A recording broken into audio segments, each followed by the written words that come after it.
Welcome back to Gambling with Gold. My name is Jason Gold. You are tuned in to episode 14 of our show, and as always, we are joined by the Action Network's Dan Titus. Dan, how we doing today? Doing good, man. Ready to rebound from last week. Oh, man. Should we just get this out of the way off the top and talk about the Pittsburgh Steelers before we jump into the rest of the podcast? My God. So I was doing some hindsight, and man, like something was telling me, like I was looking back at some of the head-to-head matchups between the Raiders and the Steelers, and I didn't realize that Las Vegas had such a success at covering in their last 4 or 5 games against the Steelers. But I don't know, man. I was really optimistic about the Steelers coming off that really long overtime game, having to go across country. Like, to me, the narrative was there for them to take care of business. But what I saw was, what the hell is this Raiders team? What is this Derek Carr resurgence that we're seeing here, that he's just balling out? And no Josh Jacobs. I thought that played perfectly into the Steelers' game plan, but to no avail, man. Yeah, everything that I'm taught and have learned as a gambler said, go ahead and bet on Steelers. It doesn't matter really what the number is. And the market agreed. Like, it went from 5.5 to 6.5. People, definitely sharps, were agreeing with that. The money splits, it all made sense. Then Sunday morning, it got bought back down to 5.5, and I'm sitting in front of, I already have, I don't know, half my mortgage on the Steelers. I'm looking, I'm like, yikes. Usually when it's moving like this before game time, especially, I assume that the public ended up being on the Steelers there, I might have been in trouble. And then basically that first series, or the first 5 minutes of the game, I was like, oh, I'm going to be in for a long one right now. So I was trying to hedge out a little bit of my position, but then they got down so much, I ended up betting more on the Steelers. The whole thing was a disaster. Needless to say, my wife is angry at me, but it's okay. We'll talk about that a different time. So my wife's mad at me for a different reason, and I'm still repping them right now. But God damn it, we fucking had it, and they blew it. Oh my God, we'll get to the Eagles.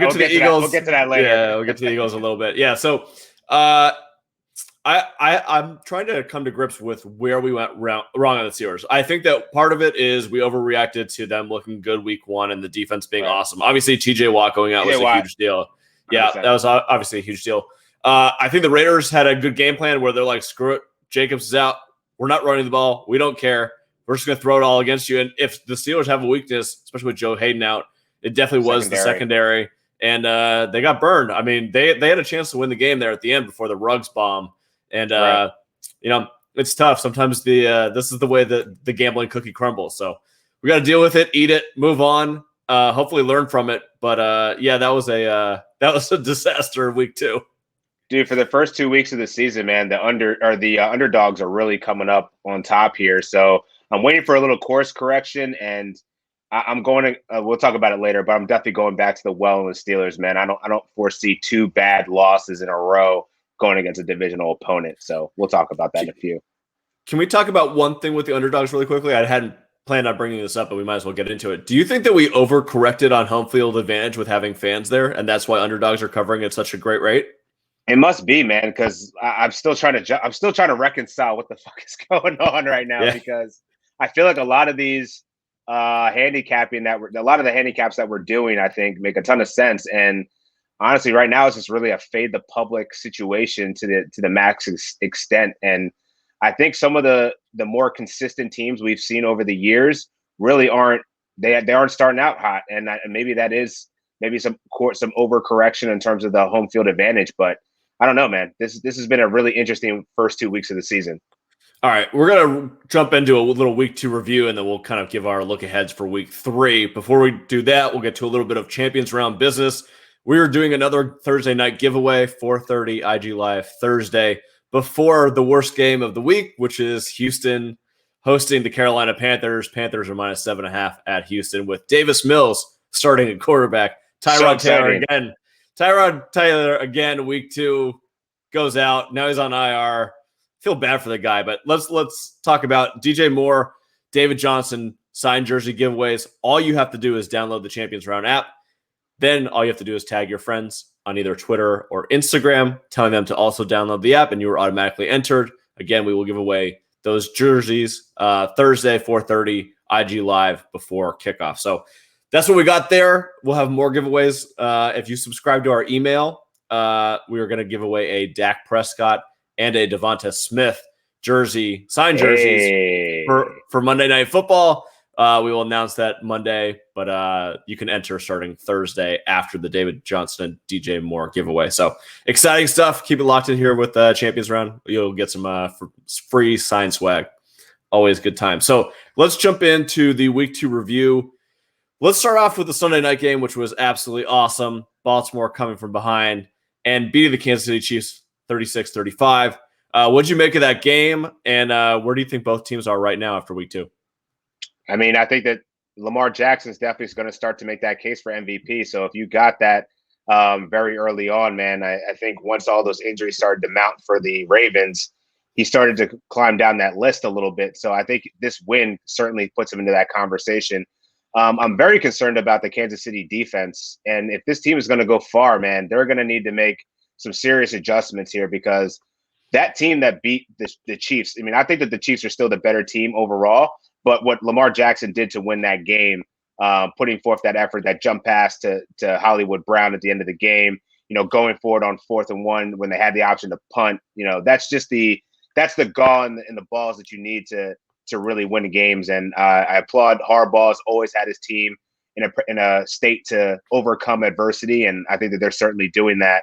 This is going to be a really tough division for them. I think they get a little bit of help with the Browns losing almost all of their wide receivers at this point. Still have a solid run game, but they're not healthy. The Steelers seem to be taking they had a tough loss here, so we don't know what they're going to look like. Their defense hasn't played as well as they should. So, and their offensive line is trash. So the Ravens still have a shot here. I think that's what I've learned from it. And I like to see more out of the Chiefs. Clyde Edwards-Helaire, man, he just doesn't look that great right now. And I don't know if it's a testament to still getting acclimated to the offense or whether, he's just being schemed out. But I don't see him, really getting the volume that anyone really anticipated. I thought that he was going to be a lot better coming into year 2, and seems like more of the same from him. Really disappointing from CEH, and maybe one of the all-time fantasy football busts. I'm not really ready to quite say that yet, but it's definitely trending that way. Yeah, especially with an Andy Reid running back. It's just all weird with him. I don't really get it. So my initial thoughts on it, one, Harbaugh's use of analytics is just awesome. I love what the Ravens have going on there. The fact that he asked Lamar, but he already knew that they were going to go for it. He knew the answer from Lamar. Such a smart decision by him.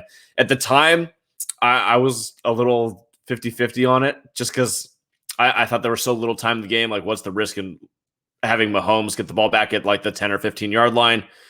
If he gets to the 50, guarantee win for Kansas City. But you got to go for it. You got to go for these big wins. I do think that outside of the first throw of the game from Lamar, it might have been his best overall performance against that sort of team and defense. The Chiefs' offense just keeps rolling. Kelsey's just an absolute monster. Like, the difference between him and even like Darren Waller is so different. He's so good. Good on the Ravens. They kind of held Tyreek in check, but Mahomes is still going to get his. I have no concerns with their offense. They look awesome. Even the offensive line looks pretty good, a lot better than they did last year. I have a little concern with the Ravens defense, but it is the Chiefs. So the Chiefs defense for sure is an issue. Now they did have the pick 6, but that was kind of given to them on a silver platter. But sure, they definitely have some issues and something to watch for. I don't know if it's really going to affect them within the division. We'll see this week. They get the Chargers. Chargers also coming off of kind of a weird game. We'll talk about that in a second. But I don't really have any super long-term concerns with the Chiefs making the playoffs or anything like that. But definitely this could hinder them on the way to win a Super Bowl. Watch out for my dark horse, Denver Broncos, man, coming through. That strength of schedule and that defense, man. And Teddy B looks great right now. So I think that they made the right decision benching Drew Lock, which is obviously paying dividends right now. Dan, you could have started at quarterback and beaten the Jaguars and the Giants. All right, let's not jump ahead of this right now. And they get the Jets this week, man. I know, exactly. Can we talk in week 5 after they maybe play like a real team? They're playing the 3 of the 4 worst teams in the NFL. All right, let's slow the roll. And Taylor Heineke just put up 30 on the Giants defense. So I'm not ready to give it to Teddy B yet. They definitely do. I got them making the playoffs, so I'm just riding a future right now. Yeah, so I'm just sit back and enjoy the ride. Well, you can start hedging out after they start 3-0. All right, let's move over. We talked about Pittsburgh, Vegas already. We talked about Kansas City, Baltimore. Let's move over to the Chargers-Dallas game, which was such a weird one. I had the under 55, so I was happy about that. But That game was 6-6 in the second half. What the hell's going on in LA? Unbelievable. I mean, that game went down to the wire, man. And I feel like at this point, are the Chargers having similar issues? We thought that Anthony Lynn was the problem, but I don't know. It got kind of interesting here. So I think that Dallas, I was really in between, and I definitely picked the Chargers to win that -3. So that didn't work out too well, but I liked what I saw from Dallas, man. And Tony Pollard, we were texting each other. Tony Pollard season during the game, man. And I'm telling you, like, he looks better than Zeke. And I think that they could be a formidable RB by committee back duo. And before, we always saw Zeke as the workhorse back, but I think it actually works really well for them using Pollard as the complement because he's a home run hitter. He just looks super elusive. Love him in open space. He can do it all. And then you still have, CeeDee Lamb. Amari Cooper was pretty much shut out for a majority of the game. But I like what I saw from Dak. He marched right down the field, got them in the field goal range to win the game. And, I think the Eagles, they're going to have their work cut out for them heading into Dallas on Monday night. They had a chance to take over that division with a 2-0 lead. They blew it. And I think that this let Dallas back into the conversation now. And I think this is going to be a really, really important game for this division. But I think Dallas looks really good heading into it, despite having all their injuries on the defensive side. Yeah. So, one, Tony Pollard is better than Ezekiel Elliott. We've said this for the entire offseason. You've been saying this since day one. Yeah. So I feel like I'm maybe right a little bit, although I do agree with you that the idea of having a Thunder and Lightning with the two of them and more of a even split backfield is really appealing and may save Zeke's legs and make him more efficient and effective during the course of the season. I'm actually really excited to see that, and I hope that Dallas recognizes that is the route that they should go. I'm not worried about Amari Cooper. He obviously had the rib issue, came back in the game. He was fine. CD's a beast. Dak didn't play his best game, but you're right. When it mattered, he made all the throws, marched them down the field. Their defense, I'm unsure what to make of their defense. Obviously, we saw what Tampa Bay did to them, but Tampa Bay is going to do that to everybody this season. Like, they put up 48 on the Falcons without even playing well. I don't know how impressive that is. It's the Falcons, but it's still 48 points in an NFL game against an NFL team. So take it for what it is. They played well against the Chargers. Herbert threw for 340 yards and completed a bunch of passes. My concern with the Chargers offense is kind of like the Saints thing. What Herbert did really well last year is the deep ball. And he's got absolutely, like, there was one throw he made like a 40-yard out route, like throws that no one in the NFL can make. And he made one against Dallas, but they don't utilize him like that. Like, he had his average depth of target is like one of the lowest in the NFL right now. That's not how to utilize this quarterback. So I'm a little concerned about them utilizing Herbert in the correct way. I do think that their offense will get more on track. This is still a team that's only in game 2, completely new system, a lot of new players. I'm encouraged by their defense. That Dallas offense is no joke to slow down, and they held them to 20 points. So impressive on them. We'll see. Great test this week against Kansas City, but I wouldn't be surprised if the Chargers are a little under 500 by the time we hit midseason and then take off the second half of the season just because of where they are in their whole coaching staff and learning the schemes or whatever. So I'm not discouraged by the Chargers. I'm encouraged by the Cowboys. I think that it is now definitely their division to win with Heineke at quarterback in Washington. Although, even though the Eagles played badly against San Francisco, I did find some encouraging things. So maybe we should talk about that game next. You're the Eagles guy, so I'll give you the floor on here. What were your thoughts on week 2? I think we can officially retire the Philly special. I don't want to see that play again, and especially not on 4th down with an opportunity to go up 10 points very early in the game. Now, I love Nick Sirianni's aggression. It reminds me of Doug Peterson a few years ago. But unfortunately, I think that this team is very young, a bit undisciplined, and we saw them leave way too many points on the board. You got to finish off drives. We saw Jalen Reagor step on the sideline that negated a touchdown.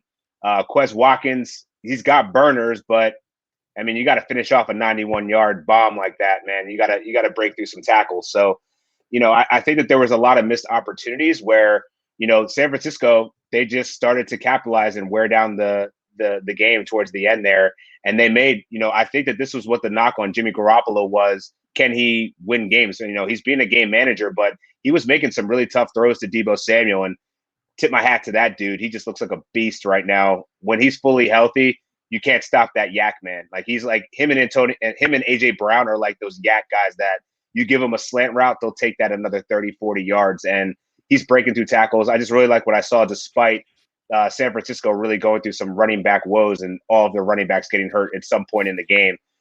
They willed that one out. That was a pure coaching victory by Kyle Shanahan over Nick Sirianni. So I'm expecting the Eagles to bounce back.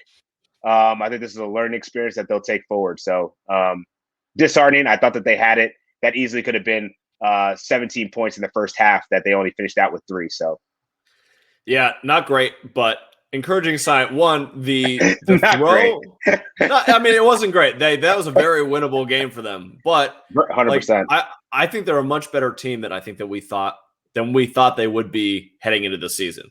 Yeah, even though they only put up 11 points, even though they lost to San Francisco at home, that was a encouraging performance in my eyes. The defense is really good.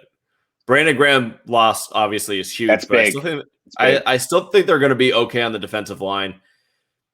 Hurts the pass to Quez Watkins down the right, like that long bomb. Dude, the touch. If Hurts is doing stuff like that, I mean, you're talking about real deal stuff right now. And I understand he was open, but the arm strength and just the way that he dropped in there perfectly from the end zone with pressure on him, that's real deal NFL quarterback stuff. So that's got to be really encouraging. I think that that you have an aggressive coach who's going to use analytics. That's a big step up.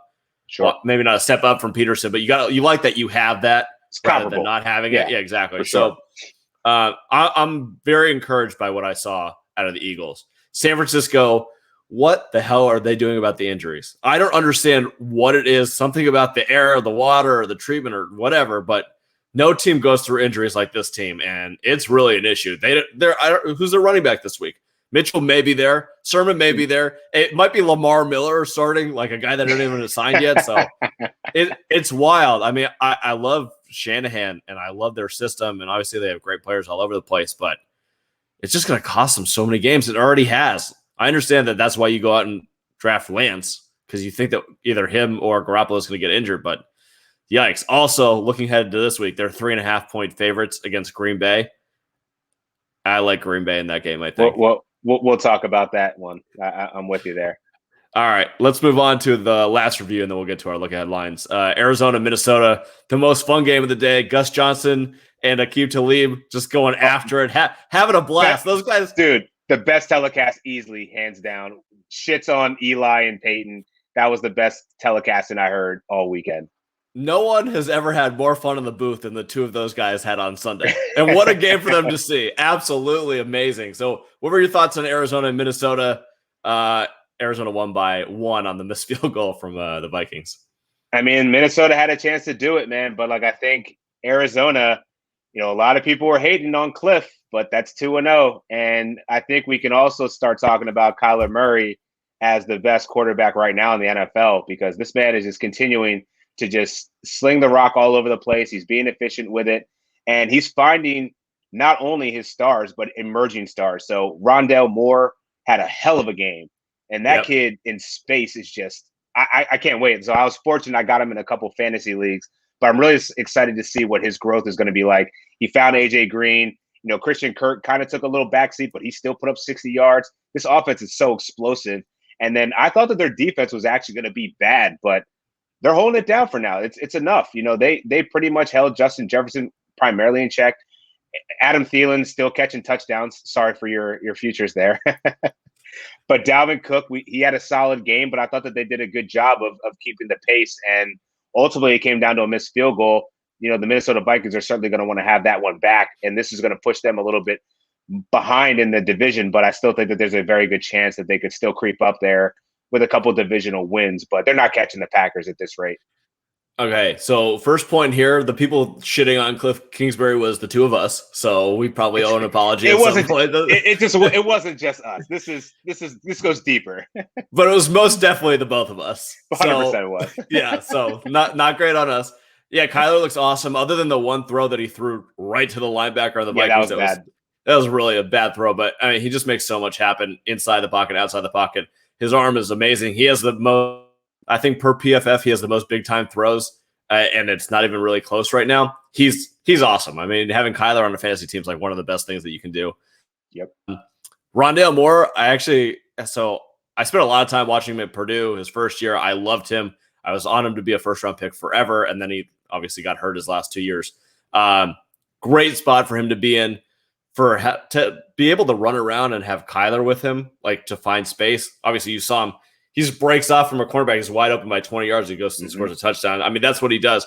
He actually reminds me, and I kind of forgot about this, he reminds me of Reggie Bush in the open field. Like they have the same sort of juke moves, the same sort of twitchy athleticism, and they're about the same size. I just saw him and was like, well, if Reggie Bush played slot receiver, like this is exactly who this dude would be. So, I mean, I mean, Peyton used Reggie Bush like that in the slot role back in the heyday. So I like the comparison because it is the shiftiness that I see, like the way he can plant in just one quick little juke, man, and these dudes are just flying all over the place. So it was great to see him kind of emerge in week 2.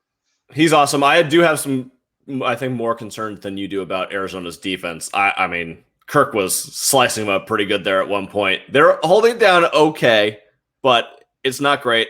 And in that division, when you're going against 3 excellent head coaches and excellent quarterbacks, may be an issue. Like of every defense in that division, Arizona has to scare you the most. Maybe Seattle, but I don't really know. Seattle does blow it late in the games, man. Like I feel like Seattle always has to make things interesting. God. I don't know for what reason. You know what I mean? Like they're always out to a commanding lead, and then they just let, like, we could talk about that game too, because like Derrick Henry, they had him locked down, and all of a sudden it was just nope.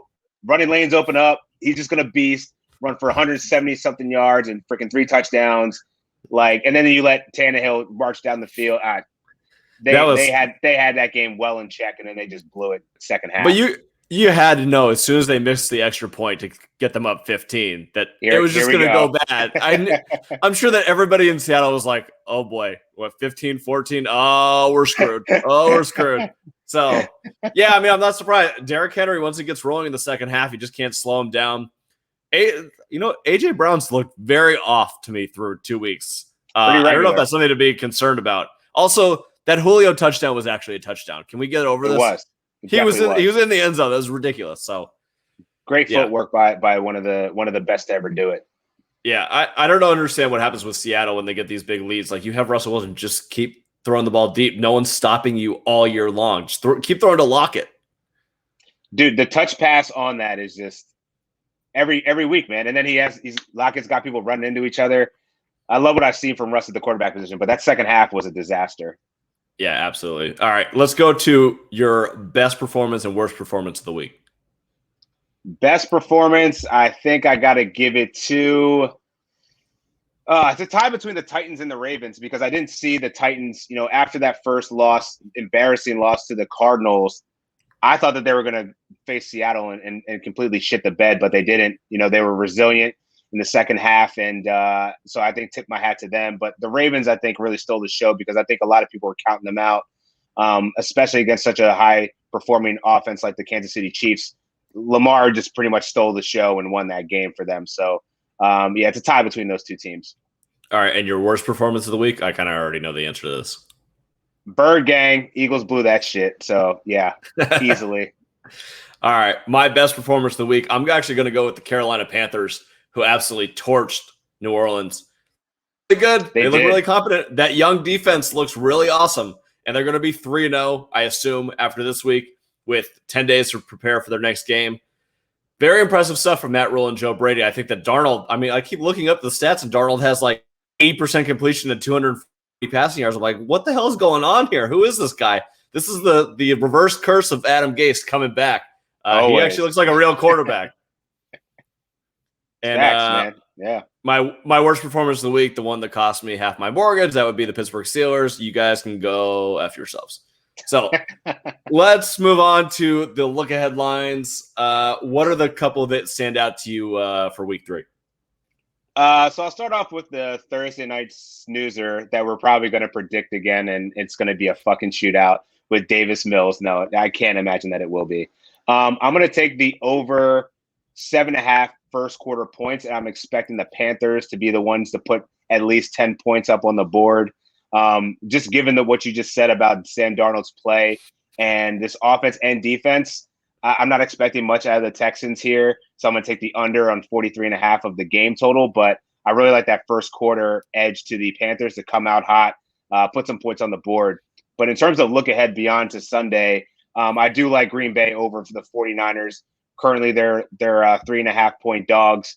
But Rodgers' lifetime 5-3 against San Francisco has a QB rating of 107, 18-2 TD to interception ratio. And let's not forget, this dude was passed off by the San Francisco 49ers on draft night. I don't think he'll ever forget that. He's 5-3 against them, 8-2 in September in their last 10 games against the spread. I think that the Packers are going to reel off a whole bunch of points coming off of Monday night's performance. And given how the 49ers played against the Eagles, I don't think that they played that great. They snuck out with a win. I don't think it's going to be that easy going against Green Bay. So I'm taking Green Bay plus 3.5. All right. I like that one a lot. I'm also on that. That was my number one look ahead line. So this is going to be like the Steelers again. You should bet on San Francisco, but that's okay. We'll ride with Green Bay. We'll ride with Rodgers. I think it's a great spot for them. My only concern would be Monday night, short rest, traveling to the West Coast. But San Francisco has not been on the West Coast for 2 weeks. They stayed out east, so maybe there's a little bit of a hangover there. 3.5. Let me have the hook. I'll take Green Bay all day. The other one that stood out to me, I have two, but I feel not great about one. So maybe I'll talk about it. Washington plus 8.5 at Buffalo. I just think that's a lot. I think that Heineke, their defense, I think they can keep it close. I think 8.5 is way too much. I would probably make this line 7. Buffalo's probably a little overinflated after a 35-0 win, but that was like the worst 35-0 win I've ever seen in my life. Miami really didn't have anything with Jacoby Brissett. So I'll go with Washington plus 8.5. The other one is Chargers plus 6.5 at Kansas City. I just think that game is going to be close. Seems like a field goal game to me. 6.5 is a little too much. I probably would have made it 5.5 or 6. So just a couple of dogs I'm targeting. Now, after the last 2 weeks that we've seen, maybe there has to be an adjustment, and we shouldn't be taking so many dogs, and the favorites are going to start covering. So that concerns me a little bit. I'm not sure when that's going to flip, but it's definitely going to even out at some point. So something to keep an eye out for. But those are the three that I'm kind of looking at. The only one that I feel really confident betting right now would be the Packers plus 3.5. Same here. And for my other two, going back to the well with Pittsburgh in a divisional matchup against Cincinnati, Big Ben, 24-8 lifetime against the Cincinnati Bengals. It came out today that he hurt his pectoral, but honestly, this dude plays through literally everything. So I don't expect that to really be too much of an impact. That Raiders loss was big. So I think that this is a nice time to course correct, get in the win column again. So I like them as 3-point favorites right now. And the Steelers won 11 of their last 12 matchups against Cincinnati. So you may it's a bit juice, but take the money line minus 185. Could give you some value there. And then my final one, the Jets headed to Denver. So I just don't have any faith in Zach Wilson heading to Mile High. There's a big number. It's a big number. It's a big number, but I'm not taking the game total. So I'm taking Denver first half minus 6.5. I think similarly to where I was describing for the Texans in the Thursday night game, I don't think that they're going to come out. I don't think they're going to come out very hot. So I think that Denver is going to at least put up 10 points in that first half. Probably I could see a 17-0, to be honest, because the Jets have averaged 10 points across their first two games total, and they're averaging 1.5 points in the first half to start the season. So this team is just horrible to start the game. And going into Mile High, fans, altitude, good luck, Zach Wilson. You're going to need it. All right, here we go. 6 letters, JETSML. Jets money line. Wow.